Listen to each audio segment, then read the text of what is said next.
Everybody, welcome to this week's episode of Quantum Ladder Podcast. We are discussing, is a utopian society possible? A society where everybody shares resources, we share information, we share knowledge, wealth, food. Is such a thing possible? A gentleman in the 70s by the name of Jacque Fresco theorized that this could be possible, and he started the Venus Project. And with the advent of some recent technologies, we're a lot closer than you might think. We're also going to discuss cities of the future, what they look like, and what are some actual plans that are going into place right now.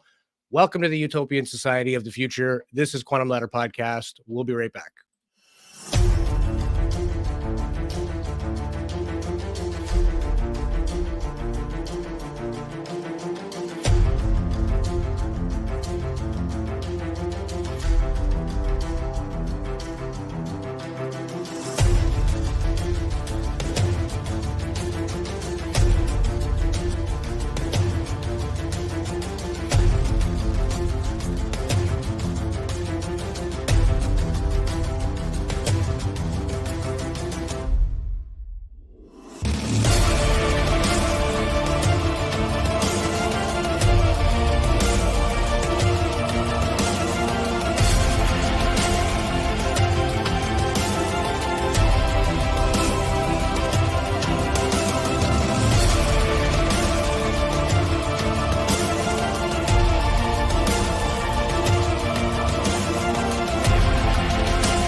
Welcome back to Quantum Ladder Podcast. My name is Louis Borges. Joining me as always, my good friend and co-host, Mr. Marquise Williams. What's up, everybody? Let's do this. This is going to be a freaking awesome show. It's very well talked about even in my circles. Privately, people have been like, "Hey, this is going to be so good. I'm so excited." So this is going to be great. I'm excited today. I'm really excited again. Of course. Yeah, of course. That's the whole purpose of why we do this and why we love doing it. And, you talk about the idea of a utopian society. It seems almost science fiction, right? Like, sure, it's great in a novel or in movies, but, humanity doesn't work that way. But does it have to be like that? Is there a way we can, in fact, get along and share resources? And hey, if we just keep doing what we're doing, we're going to have no damn choice because there's going to be nothing left to share if we don't. Yeah. So we may be forced into this utopia because our ignorance is taking us the other way. But either way you look at it, a gentleman like Jacque Fresco in the 70s was talking about this idea of sharing resources and we can all get along and there shouldn't be hunger and people that aren't educated. If you pool your resources, everybody has everything. And it seemed pretty pie in the sky in the 70s because he was talking about all the stuff that would need to be invented. You'd need computer interfaces and, AI and all this stuff that doesn't exist in the 70s. But it does now. And so we're a lot closer to his ideals than ever before. And I know, Marquise, you're a big fan of the zeitgeist movement, the movies, and just Jacque Fresco as a whole. To be honest with you, my entire worldview at a very young age, this is like a very old idea. This isn't a new thing. There's actually a Larry King interview, which we'll talk about, after the show on the Patreon side of things. That is, I highly recommend. I think I'll put it in the comment section of the video. Of course, so you guys can check it out yourself.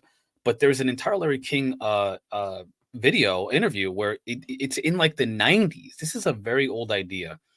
Jacque Fresco has been working on for quite some time.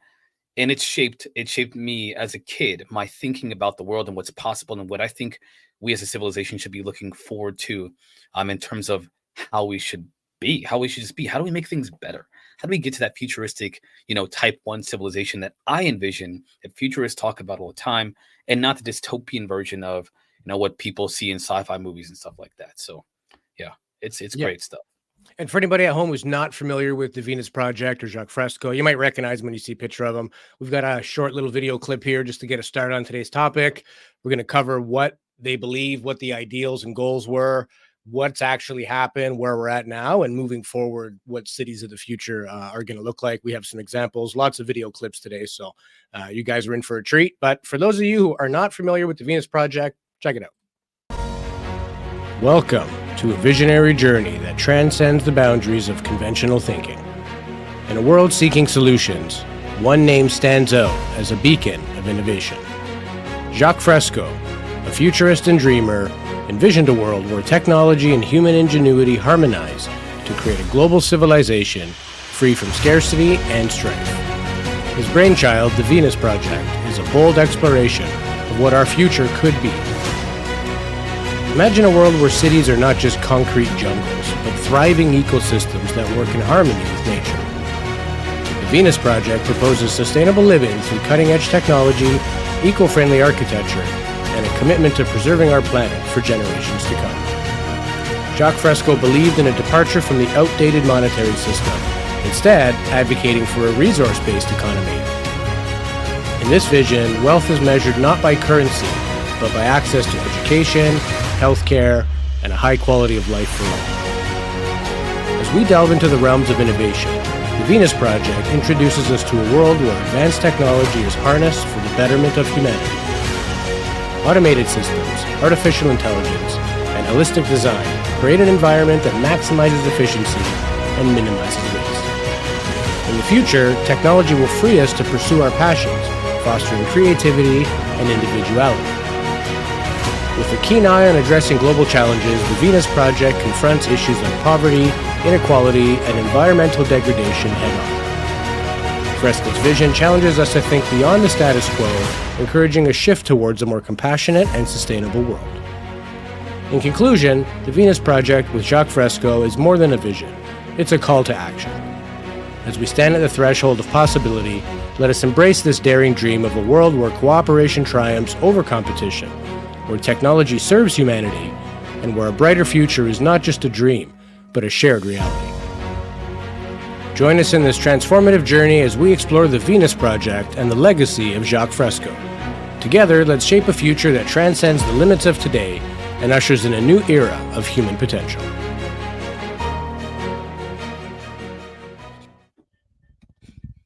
Fantastic. That was freaking awesome. I love that video. I love that video. That was Thanks, awesome. buddy. There is the 101 on Jacque Fresco and the Venus Project. And for those of you who aren't familiar with the term utopian society, by definition, a utopian society is an ideal and perfect society with harmonious living conditions, social equality, and overall well-being. So it's kind of like what we all want, but it's something that we certainly don't have on this planet. There is still a huge divide between have and have not, even when it comes to, hunger and those that are fed. That's a massive divide still, and we think we're civilized. I know this is something Jacques commented on years ago. It's like, we're not civilized because look how we still behave generally as a species. Now, a lot of us make strong efforts every day. We're self-realized people. We do what we can, but it's going to be more than just a few individuals, right? It needs to be collective. Everybody needs to agree that it's for the betterment. And that's where the motivation comes from, I think, right? If you can't motivate people, people will go to war and die for their brothers if the motivation is correct. Right. So, Right. we're willing to do a lot of things and make a lot of changes if we are so motivated, right? And I think finding out what's going to make people sort of tick and get there is the most important. Yeah, I will say there's a concept that when we get to the point in this conversation, called socio cyber engineering that I really want to talk about a little bit about, because I think that would kind of encapsulate what is how we can get to that point. Like, how do we design society, structure it in a way that that people will be able to kind of align or move towards that direction in terms of their thinking and how they see the world, and how they see what civilization is or could be. How do we get to that point? And the term that you're going to hear that pretty much gives you the full idea is socio cyber engineering. We'll talk about that though when the time comes. Yeah, for sure. And I mean, more now than ever, we have these tools at our disposal. We can use AI, like you say, to cyber engineer solutions, models, potential theories, things that we wouldn't think of, or, could take many, many years for somebody to just get that little spark of inspiration to say, Yeah. hey, that's a good idea. We can force the wheel to turn rather than just waiting for inspiration to strike one of us, right? We Yeah. actually have the Yeah. fate of that in our hands. So I got a little clip here on Jacques in terms of cities of the future, because essentially that's where we're going. We are civilized people. So we don't just need to re-engineer how we behave with each other. We need to re-engineer society. And that involves the cities we live and work in, how we interact with them. There are some examples we'll show later on. There's cities that are going to be like vehicleless cities because they don't need them. They have other, again, this is who knows how far in the future, but certainly closer now than ever before. But let's Hmm. see what Jacque's got to say about cities of the future. The cities of the future are circular, not because I like circles. It's because you only have to design one segment of the system and then reproduce it in pie-shaped sectors, and that would be the most economical way. When you build suburbia, it's spread out, and you have to travel one way to the dentist, the other way for shopping, another way to the doctor. The system is self-contained. There are wind generators. All the rooftops are solar generated. All of the garbage and waste is recycled under the ground, underneath these roadways. All of the roadways contain piping running up and back, and we use all that hot water to operate the air conditioning and the needs of the city. Now, these are where the residential district is. If you work in the medical center, you can live here if you choose to. So this is essentially a collection of variations in houses. Your house will vary to suit your needs. Yeah, this is fantastic. So of course I have my thoughts about this, right? So when I first found out about this idea, I was so excited about it. I talked to people, talked to everybody, like, what, did you hear about this? Did you hear about that? Just to see how people thought about it and what their perspectives were. And the biggest resistance to this idea is the idea of minimalism, right? The idea that we might live in a future where there's a quote that people have been posting all over X or Twitter, whatever, that says, and they've been saying this for a while, you will have what is it? You have everything, but you will own nothing, or something like that. I can't think of the quote exactly, but essentially, you'll own nothing and be happy. I think that's what it is. You'll own nothing and be happy. People really don't like that idea. They think of the Orwellian, the idea of like 1980, where people are like, they're under this dictatorial regime that pretty much dictates how you live your life and think and feel, and there's thought crime, and it's kind of, in all honesty, it's a bit short-sighted and primitive in thinking, sorry to say, because the reality is that there's so much more to what's possible than the dystopian future of not having what you want. You can have what you want. As a matter of fact, there was this new scientific discovery with AI where they can create materials on, like, in the moment. They can create something through 3D printing, and you can essentially give it a prompt. I want to have this thing, this material. It's an iPhone or a shoes or whatever, and it will create that thing for you and have it mailed to your home. This is a potential. This is not what's happening now, but they have the manufacturing process in play where scientists are using it to create new materials. Google DeepMind, I had to pull this up here, has an AI tool that's known as it's got this they call it genome, graph networks for materials exploration, and it's been used to predict the structures of 2.2 million new materials, and 700 of those have been used in the lab. They've made them, 700 of them. 380,000 of them are the most stable, and they're trying to use them to synthesize new material. So they can do this, and they can do this quickly as well. Discover new things, make new things, and make them on cue. You can just ask for them. So it's not that there's a future where you don't get what you want. The future is you get everything you want on demand just by asking for it. It's prompt engineering of everything that you want. That's how I see things versus the dystopian 1984 Orwellian, Yeah. Yeah, and that's an issue too with intellectual property. Again, with 3D printing, that's one of the I think it was MIT or some research group that said one of the biggest dangers in the future we have to watch out for. One was the abuse of AI, letting it get out of hand, and the other was 3D printing on demand, because essentially people can 3D print weaponry. You can 3D print somebody's phone, make an exact copy of it. Now you can counterfeit that much easier. The big companies spend millions and millions, billions collectively fighting counterfeit and copies and fakes, basically, right? Nobody wants to go buy a fake iPhone that's almost the same, but not. And then it gets like foggy behind the glass because it's not, it's not made the same way. Well, so I mean, there are issues with that as a whole, the way we function now, and we'll get into this, but The Yep. problem with this utopian society, the only thing that needs to change is us, and we're the ones slowing that down, because That how we function now in a corporate world, it's not help your company collaborate, share information. It's no, no, this is our intellectual property. It's only for us, and we could charge what we want. And so a lot of research is overlooked because it's like, even when we interview people or talk about government or military, and it would be so much easier if they just gave each other information instead of fight. But everybody yeah. has this attitude of not my job. I don't have a need to know. It might help them, but that's not my job to do that. So why would I do that? Right. And in fact, you could even be reprimanded for doing too much or more than you're Yeah. supposed to, just because the system says you're on this team, you do this and that only. You don't think outside the box. You're not allowed to open collaboration without everybody's agreement on that. Right. And I Yeah. know in the world of science, there's a lot more cooperation where one scientist could call another across the planet and say, hey, I just read your paper. I'm doing some stuff. I'm going to send you what I've been working on. Like, there's no fear that they're going to lose it. I mean, you still have backups that this is your work, but they could still be going, oh, you know what? I'm trying to get a Nobel Prize out of this. I'm not going to share with Yeah. anybody or collaborate, but they seem to be driven more with this intent of helping. And it's only good if everybody uses it, or if we can make something of it. Let's work together. And I think the corporations just don't function like that, right? They are sociopathic in the way that they exist. Oh If yeah. you do what they tell you to do, they just replace you. They don't care about benefits or your families or anything else. They replace the heads of their companies just as fast. Like, you become the CEO of a company, you don't produce stock prices that go up, you're done. Like, it's a machine that chews up and spits everybody out. And at some point, it just doesn't work in the future. You have a workforce that's unhappy, a management force that's unhappy.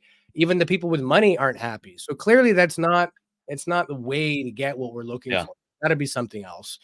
But it feels like it could be a ways off, not because the technology is not there, but because people are not mature enough to realize this. And greed is a major factor.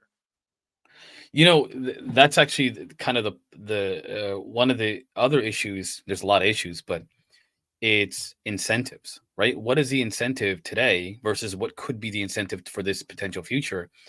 If we live as a society off the incentive of getting one up, of competition versus collaboration, and little side note here, excuse my ADHD, but my biggest frustration with gaming today is that it used to be that people would create video games and they'd be like, man, this is a great story. They're great actors, great people in there, great stories, all that stuff.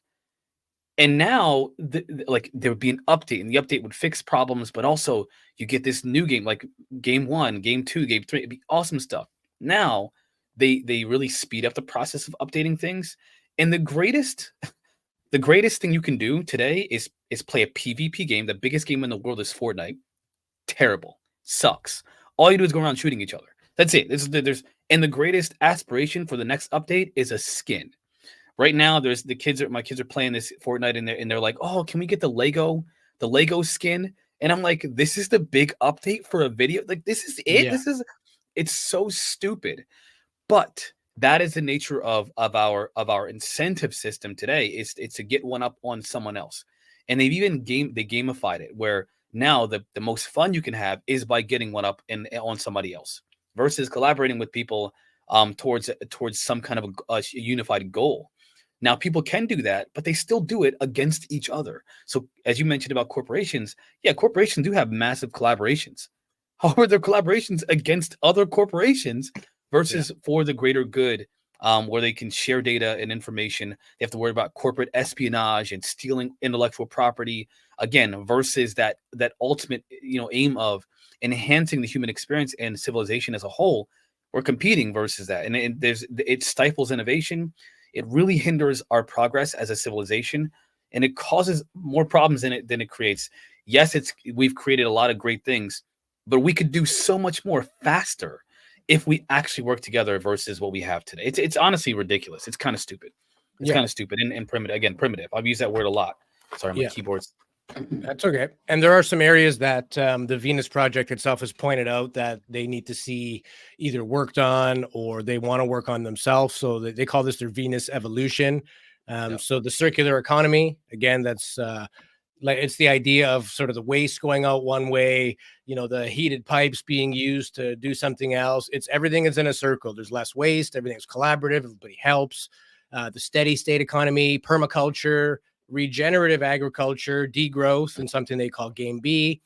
And then basically you plan an all-inclusive, holistic, and systems oriented at scale. So you plan to have an economy where everything is inclusive. It has a holistic research base to it in the terms of how do we respect the environment with this.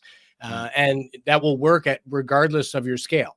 Because it is holistic in nature, it takes care of all the things it needs to. It considers everything that's important in that.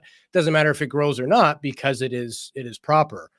So again, and planning for that is long-term, the ability to withstand and adapt to change. Everything is going to change, especially in the economy and the sort of tech world we have moving forward. Nothing will be the same. So anything you're going to put in place needs to have the ability to adapt and change, balance the population. So instead of having cities with 20 million people and then little towns with 400 people, maybe there's a better way to balance that out, make it advantageous. Where before cities were where you had to go if you wanted to work, in the future, that may not be the case. You may not need to be so densely populated. Restore and enhance our natural biosystems, which we've done a lot of damage to. Functioning design directed by sustainability criteria, again, focusing on biofuels, less waste. What do you do with that waste? Can it be turned into energy?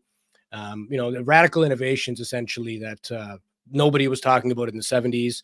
And they even have a couple global risks that they could see. Some are what they call anthropogenic, meaning within our control, and some are none. So, for example, scenarios of anthropogenic could be misuse or abuse of AI, nuclear war, runaway technologies. Again, that could be an AI thing where it gets out of hand and we can't stop it, or just the breakdown of our planet and ecosystem. And then non-anthropogenic would be plagues or pandemics, super volcanoes, comets, solar flares, and even contact with extraterrestrial life is on there. Interesting, huh? Yeah, interesting. That definitely throws a wrench into the plans of things. If we find out aliens are real and they're here, many of us believe, but there's to date nobody that can really provide that golden egg of proof, right? Yeah. I mean, side note again, Neil deGrasse was recently had an interview with News Nation where he was calling out people who are claiming that non-human intelligences are a thing, given that the new bill just got essentially just gutted. They gutted it. The new bill was supposed to say, hey, if there's any information that these corporations have, that these private aerospace industries have about non-human intelligences, including their technology, the government needs to know about that. The people need to know about that. And there's a process to make that stuff available. And they gutted it. Like, some people go like, yeah, we're not going to tell you anything. First of all, if you don't believe, you might want to pay attention to what's being fought against there. There's obviously something there. And secondly, it's ironic to me that it's not being recognized by the scientific community, some of people in the scientific community, that there's clearly a cover-up of some kind of technology that could, at the very least, revolutionize how we do things today. So it's interesting that the Venus, I didn't know that they were open to ET life as much as they are until recently, when I started studying it back into it again. A decade ago, they did mention the idea of aliens. They said aliens and extraterrestrials. That was a thought back then, and that they were open to that, but they didn't believe it. They're very cautious of religious institutions, not religion, but religious institutions, and how they've been used against essentially people, and so forth. And so, to me, this whole idea, those solutions that they're trying to find problems to, they can be found better if we geared society towards problem solving versus bickering and fighting over policy and political ideals, which kind of, again, it just seems so barbaric. It's almost like, we might as well go back to caveman times and do things the way we used to. How far back are we going to go? We got to break the system we have today if we want to get anywhere further. It's got us here. It's time to move on. Yeah, but that's a perfect example of how the government and the sort of industrial complex works. Government passed a bill saying, if you have anything, you need to give it to us. And they just said, no, not going to happen. Screw you. No. We paid for your campaign. We're connected with so-and-so or whatever union or body of people that give them strength and bravado. They tell you, you can pound salt, go to hell. We're not giving it to you. So if we're talking about, hey, all these technologies are within our grasp, this type of society is possible. The issue is you still have a society and a governing system where the government can demand things. If the government demanded something from you or I and we told them to go to hell, what would happen to us? They just Well, take all your stuff, put your ass in jail, and that's the end of it. yeah, But a yeah, corporation is a or whole the different military story, and or it gets general. greasy Yeah, and underground and everything else. And they can flat out tell them to beat it. Or they can say, yeah, we'll get it to you, but it's going to take us 15 years because we have to, intellectual property. We still have yeah, patents and development. They have the best lawyers on the face of the earth who can just tie stuff up in red tape and nothing ever gets done, and you see that even from like a city-based level. You'll have a city council. They won't fix the roads because if they do, they go over budget. They don't get reelected. But if they, you know what I mean? It's like the best thing would be spend twice the budget and get it yeah, done yeah, because yeah. literally we're spending patches for the same amount of money or more, and we still don't have a new road. So like, let's rip the Band-Aid off. Let's not tear it off slowly, but nobody wants to be the mayor or the city councilor that proposed blowing the fiscal budget. And now everybody points at that person, ostracizes that person. They're not a good politician. So there's no incentive. There's no benefit to anybody in these positions to really be a go-getter. Like if you know anybody who works for the government, like the federal government doing like a mundane job, they are like robots. Don't think outside the box. You don't have new ideas. There are no new ideas. You just do with the same stuff you've been doing every day for the last 30 years, right? It's not, it is not a group of people that welcomes fresh new insights and thinking. Like you're not trained to be that way. And if we want to get to a society where we're cooperating and doing all this stuff, we're going to have to get that way. It's the only way it's going to work, Yeah, I mean, when you think about like that diabetes medication, that the insulin, that was like, I don't even know. I can't even remember the ridiculous percentage that it was increased. The value was increased by to sell to people that needed to live. And they're like, well, that's just the market. That's just the way that we, I saw an interview with a guy that was also producing these medicines or vaccines or whatever. I think it was medicines. And he was like, he was making a case for why, because of the system we live in, the capitalist system we live in, it's good to, and that's actually what the Venus Project and Zeitgeist movement talk about. The incentives, to be some of the most valued positions in today's society are the ones that cause the most damage to not only like us, humanity, but the entire planet we live on.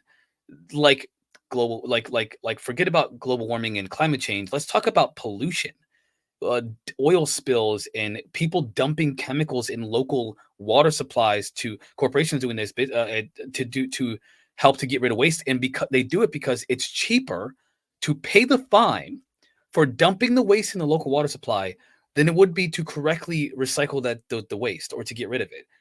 That's the incentive. And by the way, those corporations, those CEOs, they're the ones people look up to and aspire to be like. And so our system today, it's just so backwards in terms of not only progress, but like sustaining life on this planet that we got to do something to change it before we all get snuffed out by our own, hand. Yeah. You mentioned problem solvers. I got a clip here from Jacque Fresco on just that, problem solvers. I would say the most important thing in all the films that we're making is training people to become problem solvers. That's the most important of all the lectures. I'm not talking about private problem solving. So when I use the term problem solving, corporate problems are not social problems. They benefit the corporation. That is not the problem solving I'm talking about. The problem solving I'm talking about is man's relationship to the environment and what the environment produces to enable man to survive. Not self-centered problem solving. I'm talking about global problem solving. If the climate is not conducive to growing food, you can't grow food unless you make glass buildings with controlled climate. The schools of the future will only be devoted to problem solving. Going to school, getting an education in defense systems or tactical engineering is not problem solving necessarily. It's problem solving for corporations, problem solving for the Defense Department, problem solving for individual survival. I'm not talking about that at all. I'm talking about global survival of all people. That's what I'm talking about. War is not problem solving. War is putting another nation down, eliminating the opposition. Debate is trying to win, which is not problem solving. Problem solving is discussion, not debate, where you say something, I listen, and we go up and back. And I walk away with a little more knowledge, you walk away. So that's essentially it, right? It's the Yeah. corporations, spending money on defense is not problem solving. Some people No. might call it problem prevention, but the problem is the fact that you even need an army in the first place. The fact that somebody wants to Yeah. attack or kill you, and you need to be prepared for that. That is the fundamental issue. All of that disappears. And think about how much money is spent on the planet in Yeah. just defense. Yeah. Like, it's trillions and trillions of dollars. I'm just saying, it's not like we don't have the means to do these radical things in the future. It's a matter of priority. We have the money. We just don't we have have the motivation or the inspiration or the wanting to do it for whatever reason. There's a myriad of reasons. It's very complex. But certainly the people that we have in charge of governing us right now don't necessarily have our best, what's best for us at heart, I should say. There's a documentary called Corporation. Freaking awesome documentary. It essentially goes over the nature of corporate influence on like the development of the human being, like a person. So not just like, oh, can a corporation like pay for a lobbyist to have a certain policy implemented so that they can profit more in a certain region, but even more terrifying would be, how do we manipulate the minds of everyone from like birth until the day they die? How do we manipulate them? How do we make the entire like thinking of the world the way that we want it to be, to maximize profit and to be able to get what we want no matter what it is? And that's scary. You gotta think about this. This is the idea of literally engineering the thought of man. People talk about Orwellian societies where things are controlled and everything like that, but we literally live in what would kind of be like a mirror of the society, but it's done differently because corporations are now influencing people, making them believe they have choice, giving them the illusion of choice. Yeah. But really, this is what our we talked about the last episode, or not the last one, but the one before. We talked about human nature versus nurture, where the great thinkers were talking about how you think that the thought that you have now is yours, that you came up with it, but you didn't. You have, this is an amalgamation of experiences and information you've taken in that you've chosen to pull from, and you've given it this output right now. It's not you. It's not a natural evolution of just being.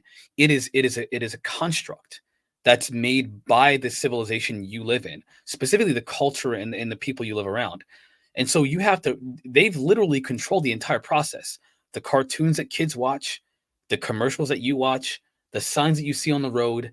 There's an entire psychological field called industrial psychology. Please look into that. It's the highest form of psychology, one of the highest forms of psychology you can get into. And it's literally, how do we manipulate people in the work environment? Not for what's best for everyone, but for what's best for the corporation, for the business, not the small, but like big business, to create, again, the thought of people that keeps them in a way that we can manipulate them at any point. And the crazy thing to me is that people believe like, oh, I'm Republican or Democrat.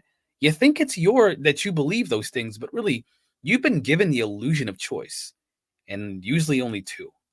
And nobody likes either one of them. Like, people hate both of them equally. Like, I don't know. I get kind of it's kind of amusing, but also terrifying. It's the concept at Costco. If you give people too much choice, they struggle. That's why Costco has like 2 flavors of chips. You get barbecue or regular. Yeah. They don't give you 17 because people are like, oh, I don't know. You would think they would buy more because you have more. No, but there's psychology that says people are given an option of 2, maybe 3 at most. They can make a decision because they're like, well, I don't like honey garlic. Definitely don't like salt and vinegar. I guess it's sour cream and onion. Like, process of elimination helps people to land on something. And the math shows that more often than not, they take more product than they would with having all that selection. Some people find it overwhelming. It's Yeah. like country folk don't like going to the city because the traffic, the lights are weird. It's like you make a split-second decision wrong, somebody could hit you, you could hit somebody. So they don't like that. Whereas when you make it simple based on how people are programmed or what they're used to, then they find it easier. And we talk about being civilized people. Let's watch this quick clip here from Jacque on we think we're civilized. But again, when you look at those basic examples, we quickly realize that we are not civilized, not at all, especially the way, like you said, the manipulation starts right from a young age. Commercials, marketing, toys, advertisements, we're bombarded with this stuff and we don't even realize it, But here's Jacques' opinions on us being not civilized. Then they tell you at least we're civilized. No way. It's an ongoing process. A civilized country would not have war, crime, prisons, police. All those are byproducts of an insufficient culture. An insufficient culture makes laws. All man-made laws, I should say most of them, are worthless. When we sign treaties with other countries, if that treaty doesn't serve our interests, we will violate it. So treaties and laws are attempts made to control human behavior. The only laws that really count is natural law. If you don't eat nutritious food, get enough sleep, no matter what your philosophy is, you get sick. So if you have a population larger than that which the area can support, you'll have starvation and territorial disputes. As long as you have a population that coincides with the carrying capacity of the earth, you'll be able to get on. As long as you use science and technology and make all its findings available without patents, free of charge to all the nations of the world. When you own patents on nutrition, drugs, medical devices, you hurt people. So the future, every human being will live very well. I'm not talking about a handout society. I think that what the Venus Project proposes is a society where everyone will live better than the wealthiest people today. Everyone. Now, is that possible? Let me give you an example. The middle-class American today, or the middle-class person in any advanced society, lives better than kings. They have air conditioning in their car. They have communications in their car, telephones. They fly and fly. Even the Arabs used to think of a magic carpet. The guy sat on the couch and they flew around and they thought that was fantastic. But they never told you when it rained, the carpet got soaked, and everybody got wet, or you had to go to the washroom. What did you do in the magic carpet? Now you have airplanes with television in the airplanes. Even the magic carpet was considered, oh, that's too far out. Nothing's too far out. Anything a person can conceive of can be built.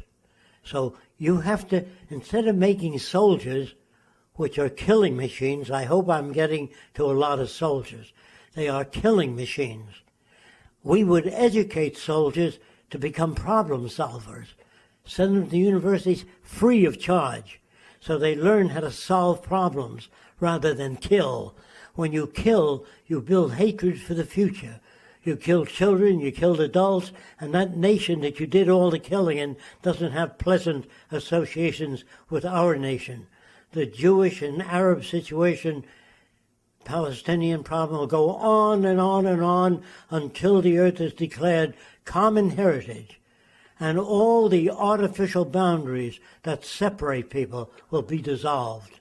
And when all people are brought up together, then you have the brotherhood of humanity. I've got to mention just real quick because my mind goes immediately here. So there are two things I want to mention here. Again, I'm big into storytelling. Obviously, you guys know this by now. There were two things that come to my mind with a lot of things, but two things that I want to bring up. The Last of Us video game. Guys, listen, forget about the fact that it's a game. It's a story. It's a story that couldn't be told any better. But there's two of them. The second one is essentially about revenge and why revenge is bad. People always say things like, oh, well, if you hurt me, I hurt you. Or if somebody does something to you, you should do something back to them or do it worse. Actually, as a matter of fact, some people believe in this world that if somebody hurts you, you hurt them back 10 times more than they hurt you.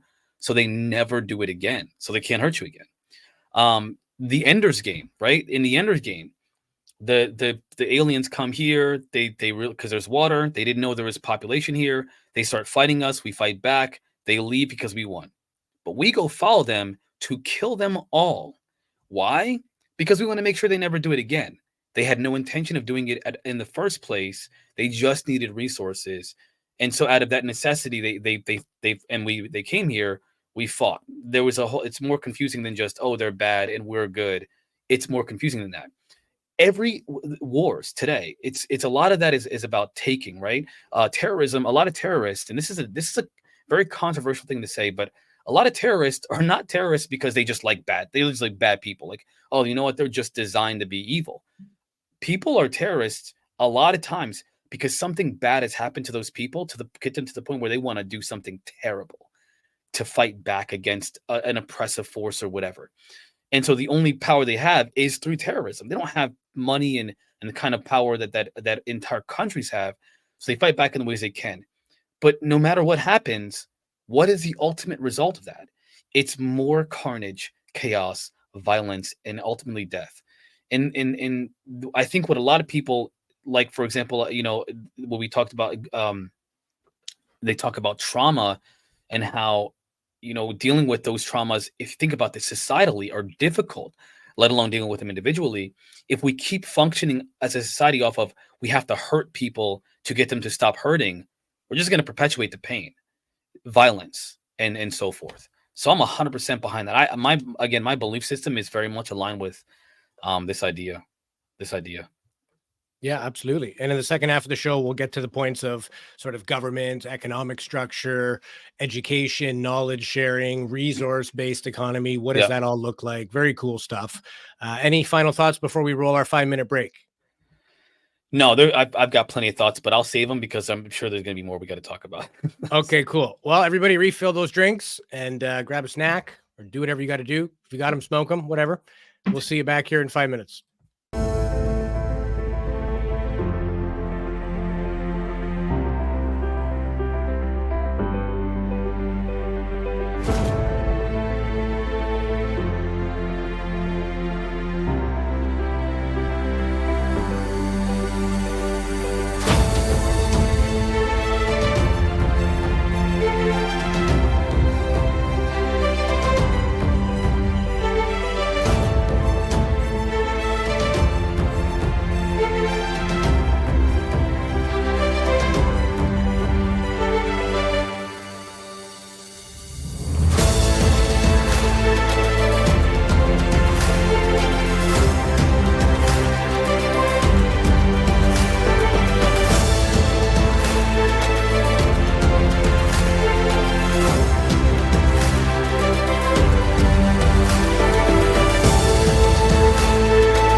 And we are back with the second half of Quantum Ladder Podcast. Today we're talking about the Venus Project, Jacque Fresco, and utopian society, cities of the future, what would need to change.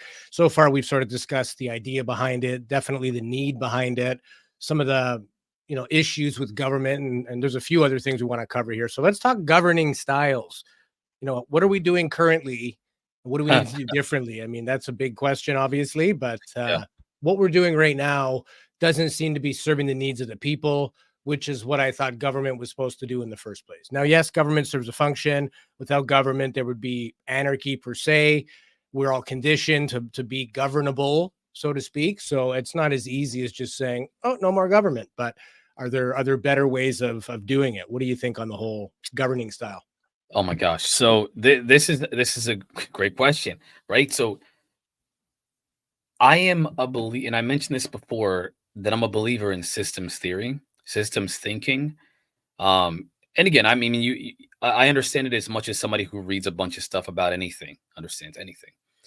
But ultimately, the systems thinking is just how do we think about something in a systematic way, that is the most efficient way to do that thing.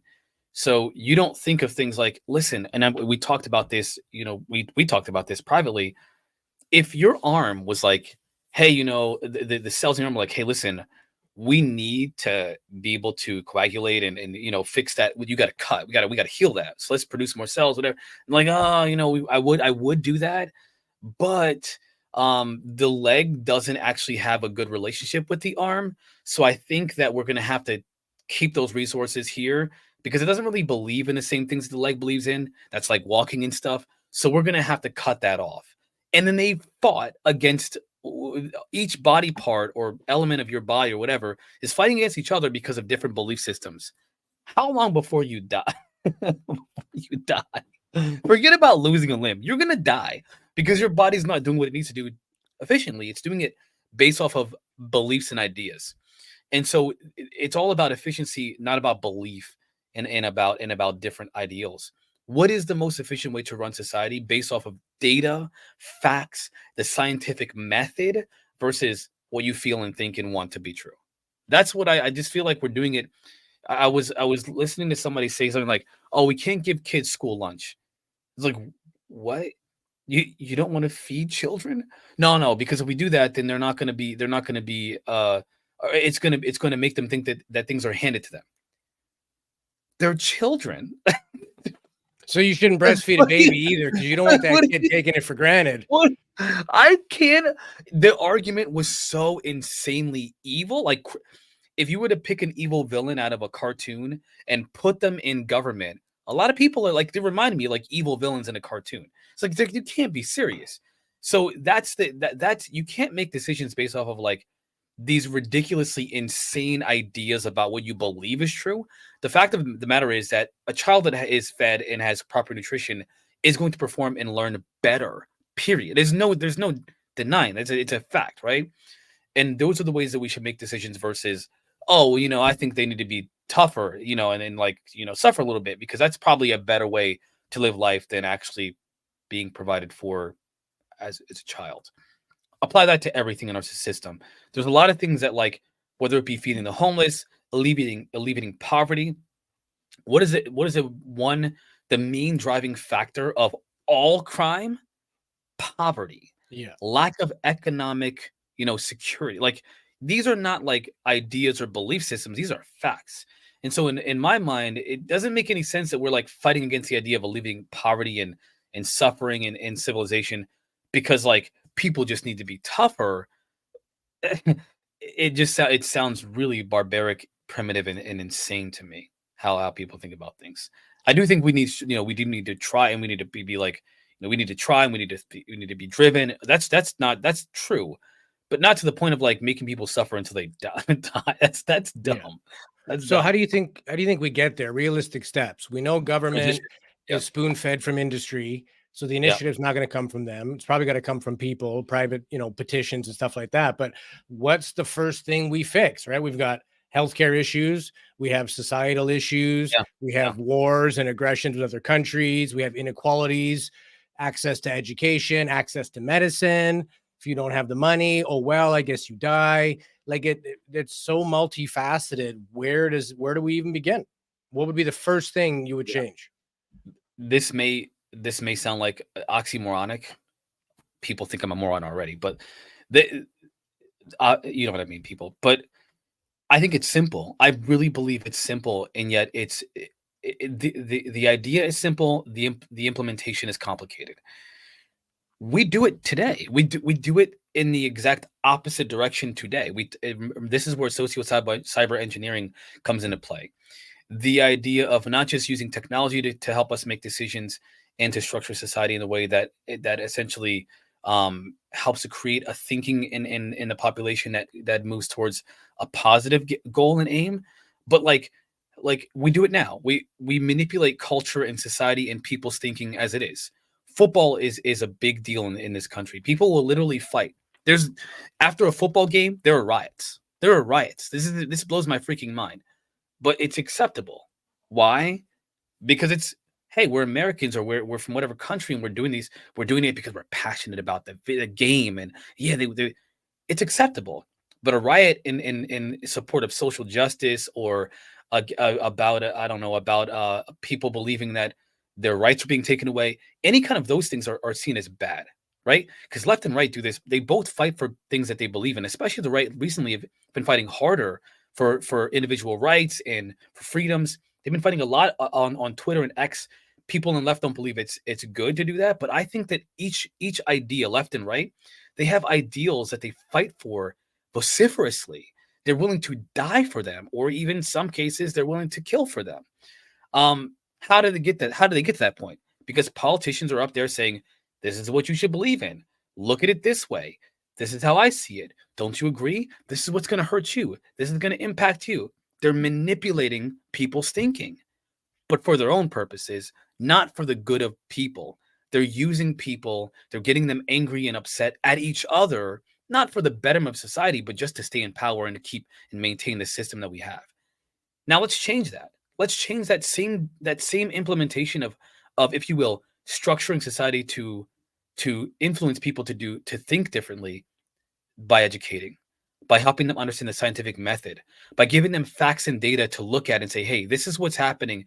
This is what, if we do things this way, this will be the outcome. Versus, well, yeah, this is the outcome, but I believe it should be different. The way that we do that, the way that we transition is through education, through advertising, through movies, through media, through whatever, commercials, everything that we do today to manipulate society into this state of chaos. Let's do it for something better. Let's do the same thing, but for truly a better future for us all. That's how we do it. And I mean, as soon as they've been talking environment for years, right? Nobody really jumped on board. It took a long time, but now most people are genuinely concerned, right? They want to reduce their carbon imprint. They want to have less packaging and straws and stuff like that. So if you were a company that, let's say, made a product, but you said, hey, we donate certain amount of proceeds to help clean the oceans or whatever, you had some kind of sort of, anthropology behind your business, some people would support you because they respect the stance you took on that issue. They'd say, hey, this company and this company, well, this one's $5 more, but they're protecting the seals. You know what I mean? It's just an example. Yeah, right. But the point is that the only way that the company made that as part of their marketing initiatives and their advertisements and stuff like that is they saw, hey, there's a benefit here. There's an incentive for us. We will gain more customers and sell more product if we actually do something in that world of helping, because we know our customer base, data says that they would be stoked by that kind of thing, right? And it's the same reason a lot of companies support charities or the Santa Claus parade. Yeah, some of it is for business and tax write-offs and advertising. But again, it's an incentive that you can donate to the hospital. Yeah, they're going to give you that advertising. So if you're a selfish company, you're getting what you're getting. But who cares? Let them get it, because at least the benefit goes through. So until there is sort of that movement from people that say, no, I'm going to prefer companies and brands that support my ideals, and more of a wanting to know from the general public of what do you actually stand for, because your actions don't match your words and stuff like that. So I think until people, because for me, and I asked you the question of where do we start? What's the first thing we do? The answer to me is I have no friggin' idea. It's because everything is impacted. You can't change government because of how government interlies with everything else.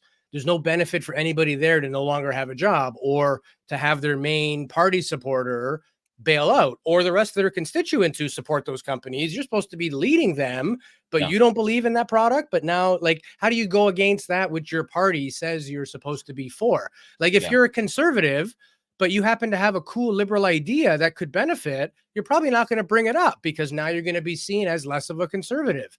That doesn't foster communication and growth. None of that benefits the people at the end of the day. So until it comes from the general public that's looking for educated politicians that know the difference, that aren't just messing with our minds and playing with words, that Yeah. are really going to be put to task, or they're out, until we change all that.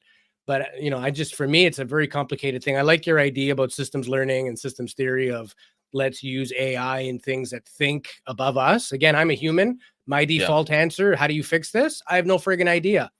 Why not try So AI? These are the issues we've created. What are some ideas that we can kind of toss around, debate, healthy conversation?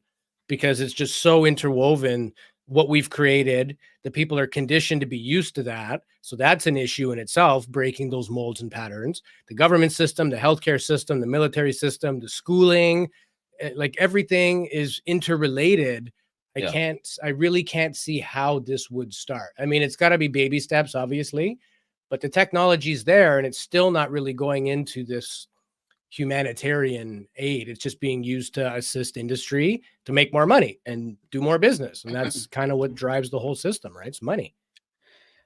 So I got a couple data points that I want to talk about here, and I want to respond to that because that's actually a really good point, and I have to speak to it because I think it would be appropriate. So the first thing that I want to say is, and these are some data points that I actually found. So humans process about 60 bits of information per second in any given focused task. Okay, but in contrast, AI systems like the IBM's Watson, which is it's like their AI, kind of like their AI, can process 500 gigabits. That's equivalent to about 1 million per second. Yeah. It's like 1 million books per second. Now, keep in mind, they can simulate reality. These AI models can simulate a problem. How do we fix it? And let's say they're like, how do we fix the problem of how do I tie a bow better? 400,000 of them are like the most stupid, ridiculous ways to tie a bow you can ever imagine. Like, not even a child would be this stupid to tie a bow. But then that next one, right, is a good way to tie a bow. The next 1,000 is a better way. And then every iteration from that point doubles each iteration to the point where it ties a bow in a way that you couldn't even ever have imagined. And now it's like the perfect bow tie. And it does it all, by the way, in seconds. Yeah. Seconds. That's the potential for these AI systems or AI models being able to solve problems better than what humans can. And obviously they need to be done in conjunction with us because we don't want them to solve problems of their own. We want them to solve problems that we need solved, right? In the way that we want them solved. Like, how do we want this? This is the outcome, and they can imagine better ones that we can imagine. So that's how we want to do it. But I do think that there are ways. Now, there's another thing that you mentioned. It's like, how do we get to that point? Because look at what's happening. If you look at the way civilization is today, and I mentioned this about school lunches, how there are politicians who oppose that. There are politicians, and again, I don't want to name because I don't want people to get the wrong idea. There are politicians who oppose, like, they do things that hurt their own constituents. They call them. They're people, the people that vote for them. They literally harm them and then convince their constituents that it's best, not because it's better for them, but because the people that they're opposed to like that idea. Right. And so you shouldn't like it, not because it's bad, but because they like it. Okay, so obviously, with the system we have today, you're right. There's no freaking way we'll ever get to that point. There's no way. Not only is there no way, even if we propose that way, people will reject it, and that rejection will be supported by hundreds of millions of people. And if we're not all doing it, it's not going to work. But just recently, and I mentioned this before, there was Congress met with people in the AI industry, and they were talking about a global unified effort to come up with new systems for the world, because the AI is going to take such a pivotal role in changing society fundamentally for the good. Or if we don't come together, like, and by the way, all these nations that like Sam Altman and these AI people talk to, they're down for it, except for some obvious ones like China and stuff. They're down for it because they know the potential for good and bad. And if we don't do it, like the nuclear agreement, we're going to have some big problems. Yeah. So it can be done. It is actually being, and I'm not talking about the Venus Project, but the idea of using AI systems to improve civilization, it's being talked about today, doing it as a global civilization today. And there is opposition, and that's the idea of globalization. Like, there's a lot of conspiracies about the global elites. They're trying to eat us and turn us all into minced meat for their alien overlords, whatever the conspiracy may be. But we're already living in some pretty bad times. Like, you don't need alien overlords to eat us. We're eating each other, metaphorically speaking. And so I don't think that, it could always be worse, but like, it could be better. And if we're rejecting the better because we're afraid of things getting worse, it's going to get worse anyway. Let's at least try to implement things that are better. I do see a way forward. The question isn't, is it possible? Is there a way? There is a way. The question is, will we ever adopt that way? I don't know. I have no idea. That's like I said at the beginning of the show, we're either going to get there or circumstances are going to force us to get better. Yeah. It may not come down to Jacque's circular houses and city layouts like that. Although we do have some futuristic cities I'll get to in a few minutes here about how they're building them, design, the style, the function, very different from what we have, but very cool and very practical, right? So if they are going to do something like redesign a city, and like just in North America, Canada and the US alone, our infrastructure is at a point now where we have buried sewage pipes, water pipes. A lot of them are clay or iron.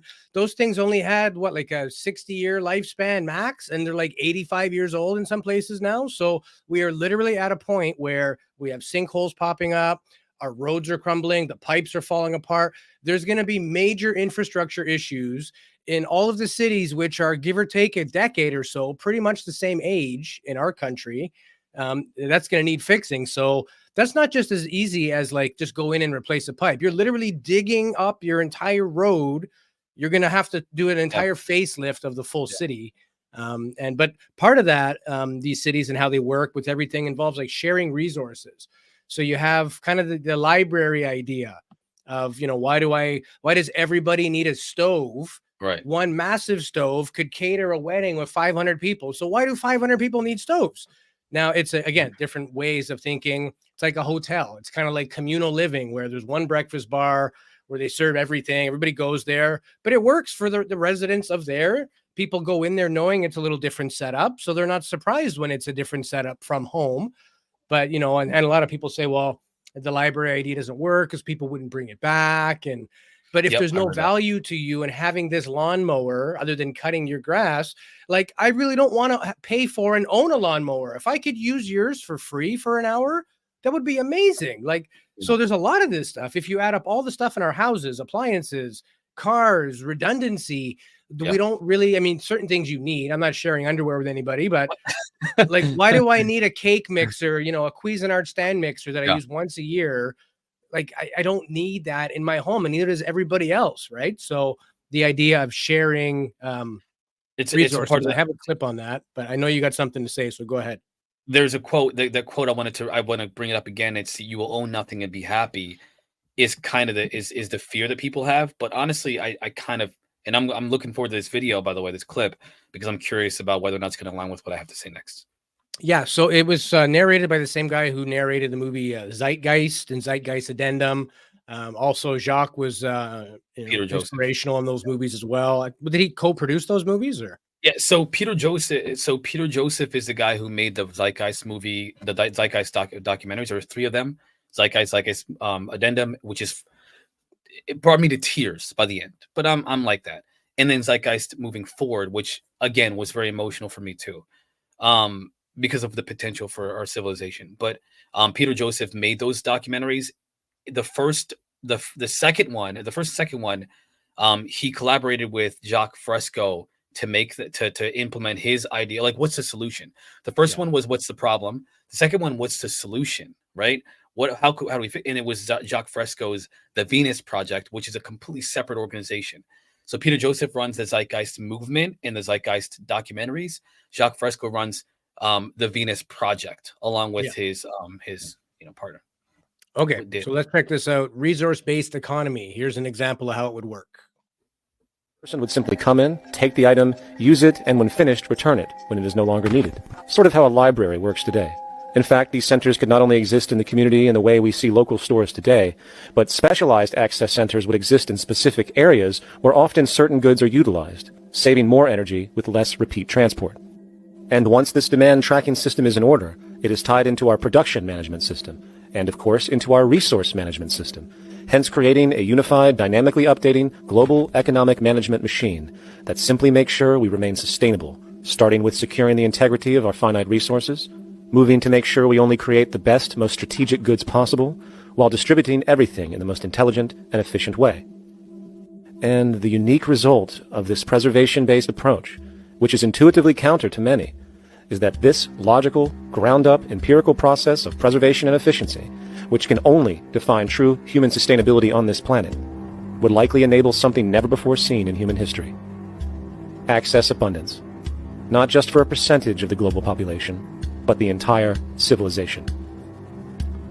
This economic model, as was just generalized, this responsible systems approach to total Earth resource management and processes, designed again to do nothing less than take care of humanity as a whole in the most efficient and sustainable way, could be termed a resource-based economy. The idea was defined in the 1970s by structural engineer Jacque Fresco. He understood back then that society was on a collision course with nature and itself, unsustainable on every level. And if things didn't change, we would destroy ourselves one way or another. All these things you're saying, Jacque, could they be built with what we know today, or are some of these things, are you guessing based on what we know today? No. All of these things can be built with what we know today. It would take 10 years to change the surface of the Earth, to rebuild the world into a second Garden of Eden. The choice lies with you. The stupidity of a nuclear arms race, the development of weapons, trying to solve your problems politically by electing this political party or that political party, that all politics is immersed in corruption. Let me say it again. Communism, socialism, fascism, the Democrats, the liberals, we want to absorb human beings. All organizations that believe in a better life for man, there are no Negro problems or Polish problems or Jewish problems or Greek problems or women's problems. They're human problems. I'm not afraid of anybody. I don't work for anyone. No one can discharge me. I have no boss. I am afraid to live in the society we live in today. Our society cannot be maintained by this type of incompetency. It was great, the free enterprise system, about 35 years ago. That was the last of its usefulness. Now we've got to change our way of thinking or perish. The horror movies of the future would be our society, the way it didn't work. And politics would be part of a horror movie. Lots of people today use the term cold science because they're analytical. And they don't even know what analytical means.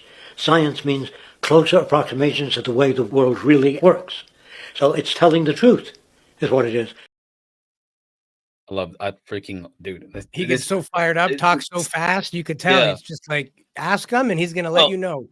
That was sped up, just to be clear. He does talk fast. He did talk fast. I think when that he was younger, because it's an older video, I don't think the transcript was done properly. It was a little quicker, but.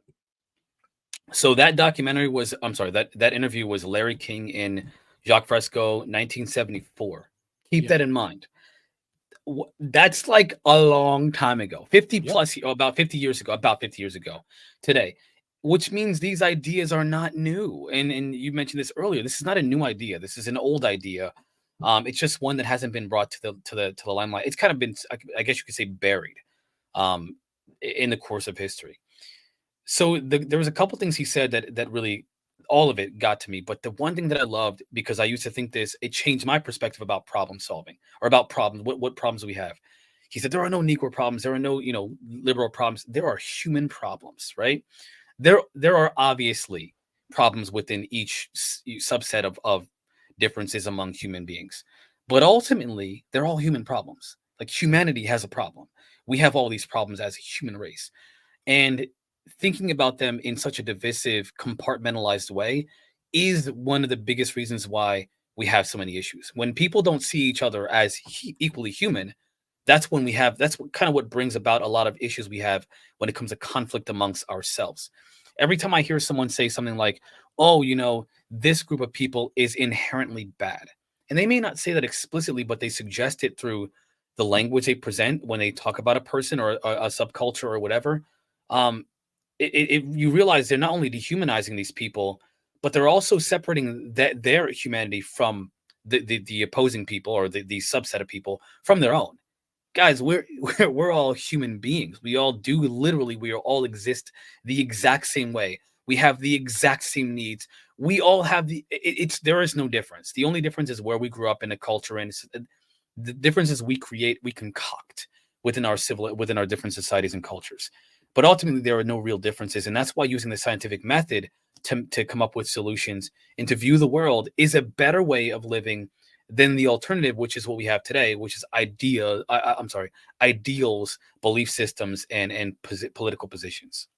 Yeah. So, and again, if we think that those are their problems, quote unquote, other people's issues, I liken it to, there's a town about 45 minutes away from where I live. Used to be like a nice, quaint farm town.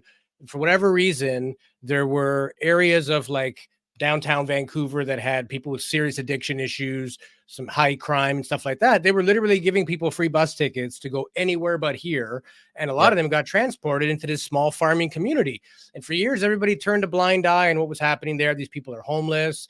It's like an open market selling drugs and all that, kind of like Portland, Oregon was, at the height of things, where like you literally look and there's people, doing drugs and, intravenous needles on the side of the road. And then 3 blocks away, it's like Tiffany's jewelry and stuff like that. Yep. And you're like, how are the rich right here? And these people have absolutely zero. And they turned a blind eye for years until that problem, them, became their problem. Now they're smashing your storefronts, vandalizing your cars, robbing your houses, because that inequality was left just unchecked. It was left to become poisonous and fester. And what you thought was somebody else is really now your issue, one way or the other, whether you like it or not. And it's way worse. The suffering is way worse. The death toll is way higher. We have a pandemic issue with opioids all over the world at this point. But for years, everybody turned a blind eye. It's not my problem. That's them. That's other people. They don't raise their kids like we do. And then it became everybody's kids and your neighbor, your friend, anybody you know, for no rhyme or reason. Poison is poison, right? It doesn't always, the people don't always choose the affliction. Sometimes it's just bad circumstance, bad luck, whatever. But having the mindset of it's not us. Like if you lived in a small country and there was opposing factions on either side of you, you're remaining neutral, like, hey, it's not my business, but you allowed those poisons to fester. Now they're shooting each other over your country and you're getting the fallout in the middle. So remaining neutral sometimes is taking a stand, and not a good one, because you're allowing things to happen that you don't agree with, that you see are wrong, but you didn't say anything, and neither did anybody else. And I'm not saying that everybody has the equal opinion to say, well, it's my way, not your way, but everyone has a right to say what their opinion is, and it's all to be, considered. I'm not saying there's never going to be agreement. Like you mentioned before, there's teachers saying the kids shouldn't eat. I'm not suggesting giving those people the keys to the kingdom. What I'm is when people get rid of that baggage that they had in their life, and this is generational now. So I don't know that it can change in a less than generational way. Same thing with terrorism and things like that, indoctrination. People are the byproduct of their environments, their upbringing, their good or bad, the food they eat, all that, right? So when you come from a system that's screwed up, and you're taught that that's how it's supposed to be, and you're taught that these are the things you should be chasing, and then you chase them and they don't bring you happiness, and then the food doesn't bring you health, it brings you sickness and illness, and everything goes to hell. At some point, somebody's got to wake up collectively as a group. Many of us are awake, but we're either not making noise or we're not organizing effectively. We're not getting the message through to government, industry, big companies that, hey, if you want our business, you want our attention, it needs to look more like this. So for me personally, I think it is a bigger problem than any group can solve. The Venus Project can become millions of people. It's still not enough to affect that change. People need to literally realize that we have this bubble around us that was put in front of us, right? And we have biases, we have traumas, we have baggage, we have things that don't make us good thinkers, good observers, good opinions, because we have this kind of poison within us. So we need to work on ourselves. We need to get more inclusive with other people. And only then can these discussions actually bear fruit. Because if you go into a conversation or a debate about future technology, if I inherently disagree with you on every level, I'm just going to disagree with you on this too. So we're not going to get anywhere unless we become better thinkers and better speakers. And so first it starts with us. Again, you can't fix your neighbor's issues, but you can fix yours. So I think it's the human condition that needs to improve. Then these things will happen. But I mean, keeping it status quo, everybody just going about their day, not making any noise about this, not, that's not going to help for sure. So we all know about Freudian psychology, right? Where like your subconscious mind, and I had to take notes before I wanted to keep up with some of these points. But Freudian psychology, they talk about the subconscious mind and how you're underneath the conscious part that you're thinking about all the time, or when you're making decisions or doing something and you're aware of it. There's a consciousness that you're unaware of, at least in a vocal and an attentive way. It operates a lot of times through feeling, impulses, desires, and things like that, right? That's where the kinds of ways that you think and believe about the world, they manifest themselves through through your behavior. And a lot of times you're not in control of that. I mean, almost all of it. And as I mentioned before, corporations understand that. They use subliminal, and this is going to sound so, this is like doing the whole UFO thing, right? I hate doing this, but I'm just going to you got to think about this here. When Pepsi was flashing like in a nanosecond or whatever it was, when you're watching a movie, they would flash, or Coca-Cola would flash Coca-Cola real quick. You didn't see it, but your brain subconsciously perceived that Coca-Cola, it would influence people to want Coca-Cola. This was done back like decades ago. They were doing it with popcorn too. Eat popcorn, and then everybody in the theater would eat more popcorn, right, because the message hit their subconscious. The same thing happens with human manipulation in any way. Hypnosis, for example, repetitive things can manipulate someone into being more likely to do what or think what you want them to, and believe what you want them to. So hammering something over and over and over again, involving an emotional response, like showing imagery and music and entertainment and things that push towards a thinking and feeling that you want. All these things are ways to manipulate the human being. And this is what you mentioned earlier, like even and I said this briefly, but even the food you eat manipulates you, because it's helping to produce, and I don't mean helping in a good way, it's facilitating this like production of chemicals that are actually toxic to your body, bad foods that you eat, but they're easy to get at the grocery store and cheaper than healthy foods. You think that's an accident?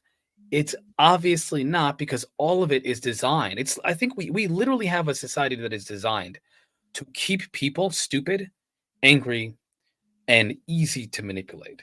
It's true. Yeah. And when you're angry, you're stupid. When people are emotional, they're stupid. And when I say stupid, I don't mean that in a derogatory way. I mean literally, you think less intelligently when you're angry. It's a fact. You produce chemicals. You zero in. You lose that ability to observe things from an outside perspective. You don't have that. It puts you in a place of fight or flight, and necessity for these impulsive behaviors and thinking.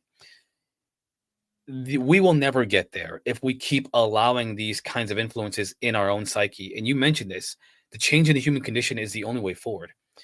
I don't know. I mean, the only way that I can think of, like meditation and becoming more aware of yourself and how you feel and think. These are ways that I think are how we could ever move forward, if you will. I guess if all civilization were to meditate and become more aware, self-aware, we would never be able to be manipulated by anything that we didn't want to. But unfortunately, it's easier for us to be manipulated because we have a society that is designed to keep us this way, so that we don't make better decisions. We make the ones they want us to. I think Jacque summed it up best by sort of talking about what is significant. What do we apportion value and time and effort, and like, what is the actual significance of that task or that thing you're doing? You give it so much time and so much of your resources, but if you really step back and think, like, why am I working this dead end job that I hate? Like, who am I doing this for? It's not for me. So, asking those questions, getting self-reflective. But I got a little clip here from Jacque on what is significant. So let's check it out. So people don't know what is significant. If they meet Einstein, they say, gee, can I have your autograph? But they wouldn't say, what do you think I ought to know to help me think as well as you? Do you know what I mean? A guy says, there's too much noise in this city. Do you have a noise abatement system? I said, no. Are you working on it? No. Then I'm not interested. Is that? A noise abatement is some method of eliminating noise. And I think otherwise they're just complaining. It's too bad there's so many airplane crashes this year. What do you suggest? I don't know, then shut up. Is that clear? Absolutely. Okay. Yes, everybody's really interested in what I'm talking about. They understand it. I don't say anything to hurt people. I say things to make them aware of how little they contribute. Nature tends to simplify or generate certain patterns of behavior. Nature does generate certain patterns of behavior. The ability to extract that which is significant and less significant is not common. And that's where science and semantics comes in. It gives you more of an ability to extract from nature that which is significant. Yes. And that's what is lacking in the world. The ability to select. The brain doesn't have that, only experience. If you touch a certain plant, your fingers itch for 3 days, you memorize the pattern of that plant because you have a reason to. And you say to other people, stay away from that plant. Where do you get it? You got burned by it. Now, some people might say, I wonder if that plant's good for anything, and they might try different things with it. And after a year's study, they can't find anything. But somebody else finds out that that plant that itches kills the malaria mosquito. That's later. How important is it for groups of people to, in your mind, to think completely differently to the other one? Because I mean, it's quite important for everybody to think differently. I don't think it is. Don't you think so? No, correctly, not differently. Because appropriately. Do you know what that means? Thinking appropriately. yes. If you live on this world and you can tell me all about another planet, I'm not interested. It is not appropriate. It's not appropriate for you to tell me there are particles beyond the electron if I don't have any need for that. I don't hear it. Do you know what I mean? I think I know what you mean. A What lot is of appropriate? information is How we relate to the earth and one Yes. another. Now, to me, that's intelligence. And It's maintain.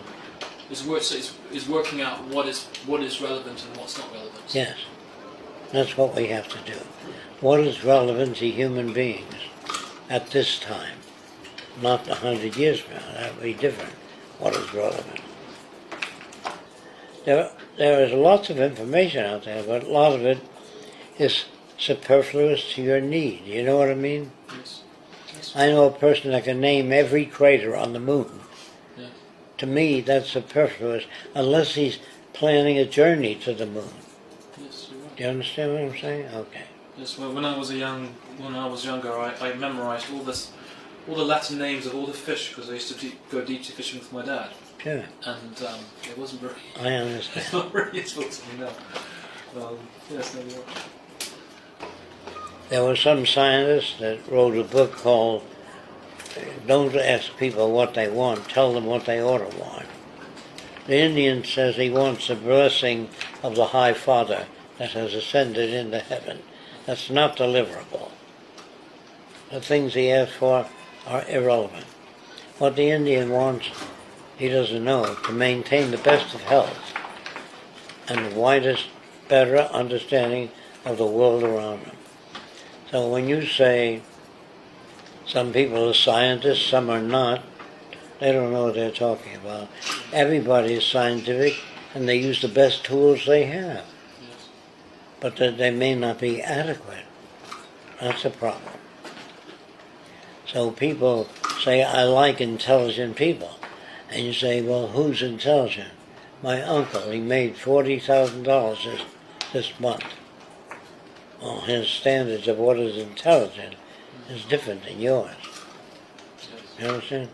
The word intelligent could mean different things in different contexts. So that's why our language is so terrible.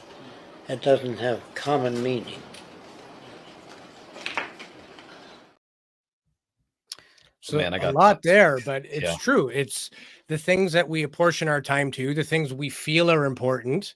Like the guy saying he can name every crater on the moon. Well, how does I mean I'm bad for that. I have a well of useless information in my brain. I think it's a byproduct of how our brains actually work. But Hmm. if I spent that time, I don't know, reading encyclopedias or something, I would have Right. more usable knowledge for something that is on my purpose rather than just kind of out there. So, and what would be the need to learn all those craters in the moon unless you were planning a journey there, right? So, apply yourself, figure out what is important. Why does this actually matter? And is it worthy of my time and resources? I think we spend a lot of time as a culture and society just spinning our wheels, doing mundane stuff, doom scrolling, stuff that will never bear fruit. It's Yeah. negative. It's Yeah. giving us mental conditions, depression, Yep. anxiety, or making them worse, if anything. Maybe they're not the catalyst, but they're certainly not helping either. They could be exacerbating it. So this actually is an idea that I've had to deal with within my own self, because I used to get so frustrated with like mundane conversations, small talk. It's like frustrates the crap out of me. I feel like there's so many things to think about and talk about. Why are we talking about these stupid, simple, like, like, oh, what's the weather like today? Oh, it's been great. Oh, well, last week I talked to Sally, and Sally, who cares? What does this have to do with anything that's going to improve my condition, like my condition or yours even? People are mostly just ranting and venting about things that emotionally carry them through their day to day. I had to deal with that because I think that it's important to listen to people and to have those conversations, because you may be able to influence them in a positive direction through that conversation in ways that you didn't, like, if you didn't give them the chance to vent and talk about those what seemed like to you irrelevant topics, you never reach them. So at least as society is today, you can't think like that. However, because you have to be able to listen to people that you don't want to, like, their ideas and in the way they think and feel, even if you don't agree with or you're frustrated with those ideas or think they're irrelevant to anything. But in a future society, I can imagine that those conversations would dissipate. They wouldn't be there. We would focus more on maybe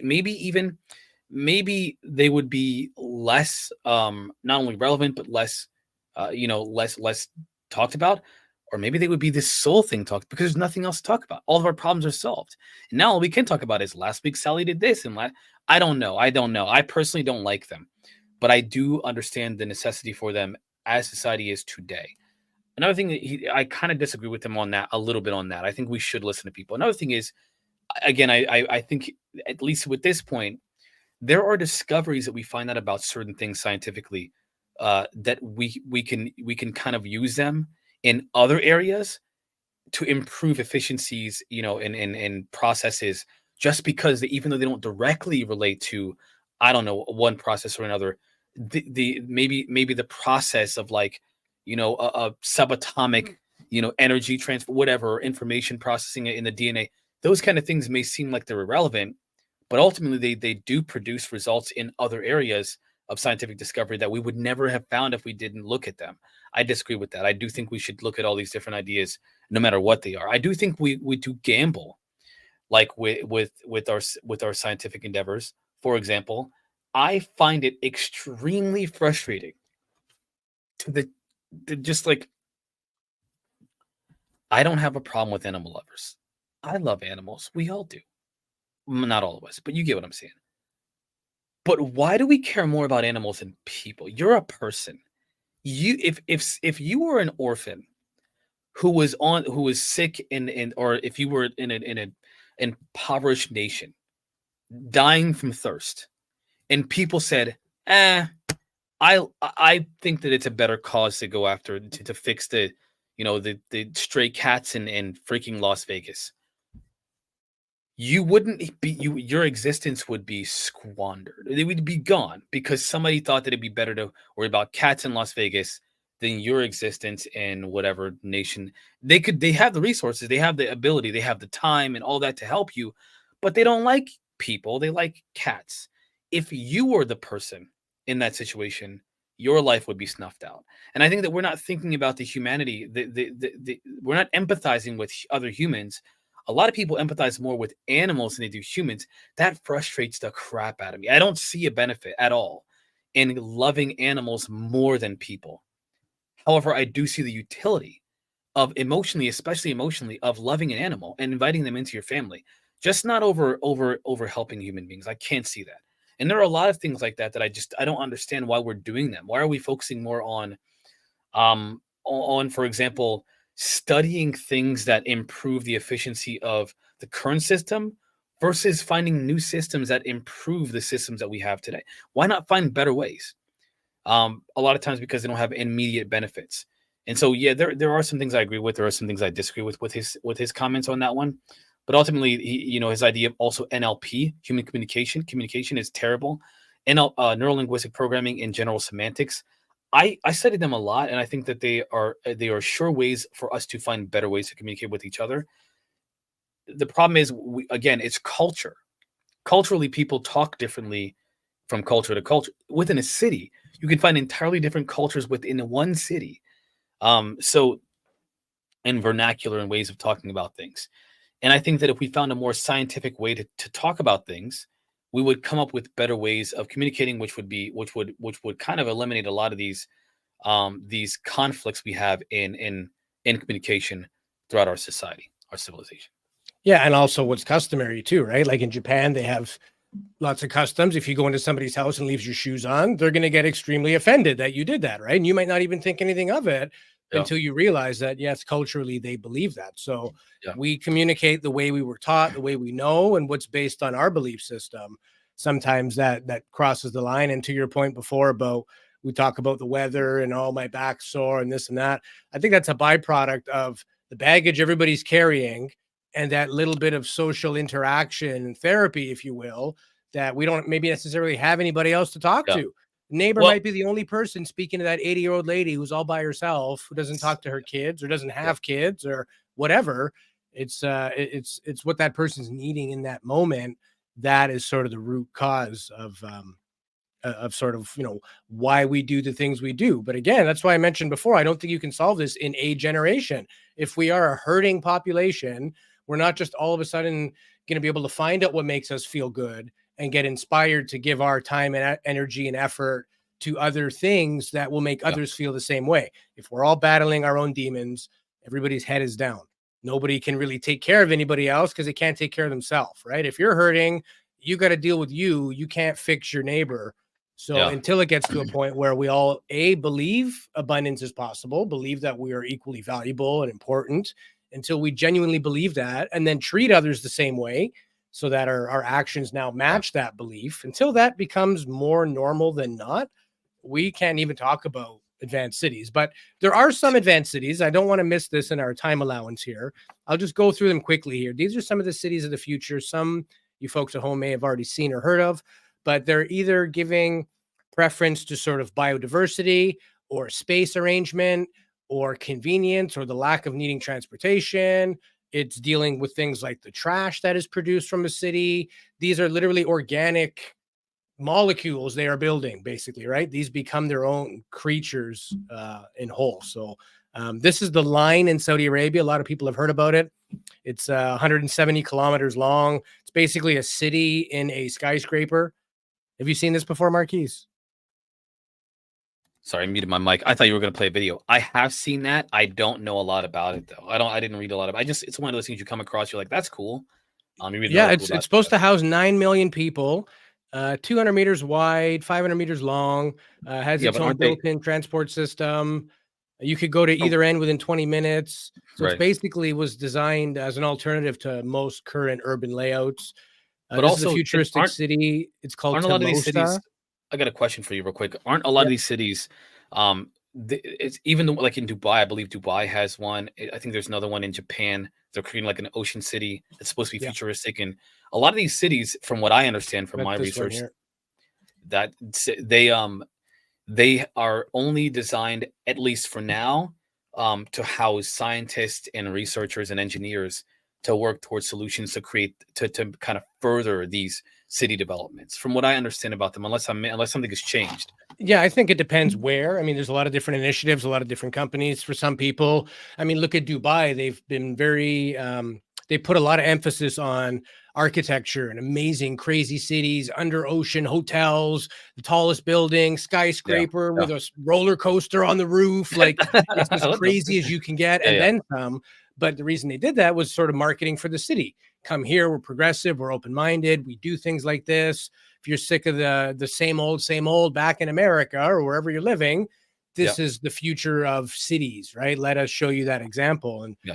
they're using it as a marketing strategy. This is a concept from a company called Big. It's called Telosa. So it's some Danish architect designed it. So basically, it would house 5 million people. Um, yeah, that's about all you can say. Again, I don't know much about this particular one here. Again, it is designed to have like a monorail around it. I Yes. find that building up is popular in a lot of these places. The footprint doesn't go this way, it goes this way. We saw Jacque Fresco talk about the circular city. It's almost designed like the Pentagon, where you don't have to go A to B and back and forth. You can literally shortcut through anything, and the Yeah, distances are much shorter just based on layout, right? yeah. Here's one in Malaysia. This is called biodiversity. So it's Clever. biodiversity in Malaysia. Again, this is landfill. This is using space that they don't have on the ground. All the flat land is occupied. The mountains are very steep and uninhabitable, I should say. So the idea here being using these small little islets, string them together, landfill them together, bridges, whatever. And yeah, it's kind of like a lily pad was the theory for this one here. This would house between 15,000 and 18,000 residents. There would be autonomous transportation, so no cars. I don't know what that would look like if everybody would have jetpacks or not, but I'm pretty psyched about that. I mean, they do it if miners can do it in Brazil. Exactly. This is the future of Cairo, Egypt. This is the new capital city, theorized to be, who knows when it will be produced, but it will serve as the new capital of Cairo. 7 million people in order to relieve the congestion in the current capital city. This was produced by SOM Architecture. And this project is over 700 kilometers. And it's one of the, basically, it's an urban park. It's not designed with a city in mind. It's designed like an organism. It needs Right. to live and breathe and have fun and do all that. And so I guess their mentality being that if we make a city that behaves the way people want to live, this city will thrive and be, you know. And here's one in Mexico, the Smart Forest City. This is being designed by an architect from Italy. 557 hectares across, 130,000 people, plant covered homes, produce a more sustainable way of living, water recirculation, things like that. And the design comes from sort of the Mayan heritage. So they're keeping within what's common to them. It's almost like a land tattoo. They're building something that's going to be cool. It's going to be a statement of who they are as a people. So very much inclusive of culture, not let's build a pod that doesn't resemble Yeah. anything that we've ever seen or believe in. It's all about, using what they have. This is Amaravati in India. Again, a concept. That sort of needle top building would be the government building. Everything is laid out in there's like channels and canals going through everything. So again, transport, communications, everything. It's designed to work with itself, even like That's water fantastic. tables. It's Yeah. crazy. This one is in Canada. I'm Canadian and didn't even know such a thing was being discussed, but this is the Orbit, it's called. And it's designed to take a farming town from a population of about 30,000 to 150,000. And again, it's agrarian based. So rather than seeing our typical plots and squares of farmlands from the airplane, where it looks all half, eroded and sandy, this is a way of, crop rotation and the way of letting nature and plants and everything work as an ecosystem, filtering the water, all that stuff, and being obviously zero carbon. That's a big thing. Another one again in the Maldives. This is a floating city. So this is expected to be completed by 2050, so not that far away. But essentially, they're reclaiming land from the ocean and taking tiny little islands that aren't really usable, and somehow connecting them in a usable way with infrastructure and everything else. Again, a lot of countries have population issues. That doesn't really solve the food, but I guess if you bring people together now, it's sort of the rebuilding of civilization the way it was however long ago. We were hunters gatherers, figured out that we pool our resources, we can get further ahead, grow more food, have more security, more stability. It's kind of what they're doing now. They're taking nomadic people that are living on stilt houses in the water and giving them a sustainable way to live and do their thing, right? This is a Chengdu future city in China. Notice how many layers each of those buildings have. They look like rice paddies that are grown on Yep. layers. In fact, they may be rice still growing on the roofs of these structures. But effectively, this is housing, food, commerce, recreation, everything you need all under one roof. This is a concept for Nevada Innovation Park. This is actually some crypto mangate. What's the guy's name? Jeffrey Burns. But this is supposed to be an ecosystem that runs strictly on people and cryptocurrency. So I don't know how I feel about the non-inclusivity of the fact that you need to be in crypto for this thing to run. It still has a Yeah. monetary system. It's not Yeah. a resource-based sharing. This is just a small version of what we're already doing. And two more quick ones here. One is Akon City in Senegal. That looks pretty awesome. Wow, that's beautiful. Sort of Like like a our Shangri-La in the yeah. desert there. And then Yeah. the Woven City in Japan. Again, this one is using mountain peaks that wouldn't normally be inhabitable. But all you need is sort of a flat base. You can now then build on top of that base. And everything is there, right? Communal living, shared living. It almost looks like a bunch of hotels with little shuttle buses going in between them. So again, why does everybody need a car if transportation is figured out? You only need a car if transportation is poor where you live. But people in New York or Manhattan will rather take the subway than a car because the traffic and parking situation. Subway is actually the better way to get around. So once technology gets to a point where the new way is actually better than what we had, then people will adopt it and accept it. So we do go for that shiny little cookie when it's dangled in front of us as a species, right? This is kind of like this is the point of contention, and we haven't talked a lot about the controversies and there aren't many controversies, but like the opposition to this. Talk a little bit about it sprinkled throughout this conversation, but personal individuality, like your ability to do what you want when you want. Like we believe we have a lot of choice. We can go buy a car if we want to. We can go to the store, get whatever we want to. We can have as many boxes of cereal, as many types of steak. We can buy shrimp. We could get anything we want to. We get anything we want to if we can afford it. Yeah. When you think about the way that rich people live, they don't even think about cost or ownership or any of that stuff. They have what they want when they want. They discard it whenever it's not useful. They have it sitting around whenever it's not useful, but they can do whatever they want whenever they want to. Imagine being able to live your life like a rich person. I mean, I'm talking mega billionaire. You could go on a trip, Take the yacht, take the Ferrari out. Whatever you want to do, anything you want to do. You just don't like have it sitting there doing nothing but collecting dust, but you can do anything you want to. Imagine that. First of all, and you said this, when civilization is redesigned to better fit, to better be optimized for providing for and giving and having the people's needs met without having to strive for them, our motivations and desires will change. I mean, if you don't want or need anything that in terms of food or clothing or housing, your motivations change. The things that you want changes. And of course, obviously, the way that you see the world and what you believe changes. I think that that another way forward is to start by providing people with the things that they absolutely need: food, housing, obviously electricity, things that you need to stay warm and things like to make your foods and stuff like that. Things that you need. If those things were provided for, the things that you want would change. Also, your suffering would be reduced dramatically. You wouldn't suffer. And if you live in a society where those things are provided for, where your children don't have to think and worry about those things, I guarantee people would have no problem volunteering to do things to keep things the way that the way they are, especially if your children are provided for.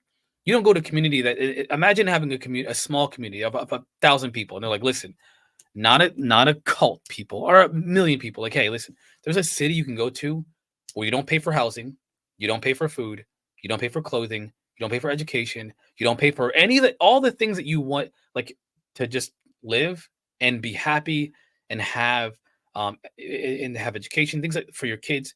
You don't have to worry about that stuff. The only thing that we ask you don't have to do this. We just ask you to participate an hour or two once a day for 3 days a week. Would you do it? Would you be like, absolutely not? I love working 16 hours a day at a coal mining. Nobody's gonna. I mean, there may be some people who say, let's do it. But I bet if there was just a small community of people, 1,000,000 people or so, that has that, it would grow exponentially to the point that everybody would want to be a part of this civilization. Everyone would be. And all the motivations within these civilizations would gradually spread in like an infection, but for the greater good of all humanity. That's actually what Jacque he talks about. He says that if we had one city to demonstrate what could be possible, it would just change everything. Yeah.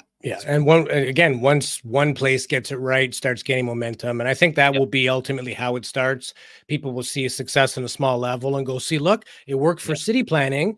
Let's try it now with healthcare or with, governing or whatever the case. And we're going to keep this conversation going on our Quantum Club.